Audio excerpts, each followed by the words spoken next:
Company वाले क्यों बर्बाद कर रहे हैं इस गाने को। जी हाँ दोस्तों, आपका स्वागत है मेरे चैनल ऑसम भोजपुरी पर। वीडियो को पूरा देखिएगा। वीडियो पसंद आए तो वीडियो को लाइक और चैनल को सब्सक्राइब कीजिएगा। दोस्तों, उड़िए नु गैलू निंदिया गाना जो कि पवन सिंह की आज हमारे प्यार के शादी बा फिल्म का गाना है। दोस्तों, पवन सिंह का यह गाना अभी तक यूट्यूब पर रिलीज नहीं हुआ है, फिर भी दोस्तों पवन सिंह का यह गाना इंस्टाग्राम रील पर काफी ज्यादा धमाल मचा रहा है।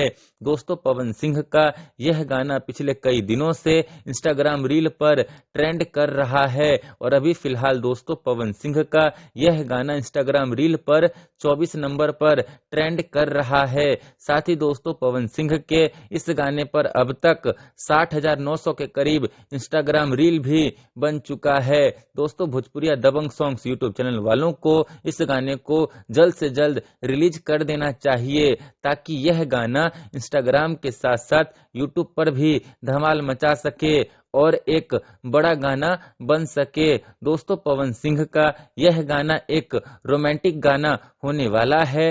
दोस्तों, मैं आप लोगों को बता दूं कि अभी तक पवन सिंह की आज हमारे प्यार के शादी बा फिल्म का केवल 3 ही गाना रिलीज हुआ है और वो 3 गाना पतर की, कबो कबो प्यार में और ताजमहल जस लागे गाना है। खैर, पवन सिंह का उड़िए नु गैलू निंदिया गाना अगर हाल ही में रिलीज होता है तो पवन सिंह का यह गाना जरूर एक बड़ा गाना बनेगा, क्योंकि ये गाना फिलहाल इंस्टाग्राम रील पर खूब वायरल चल रहा है।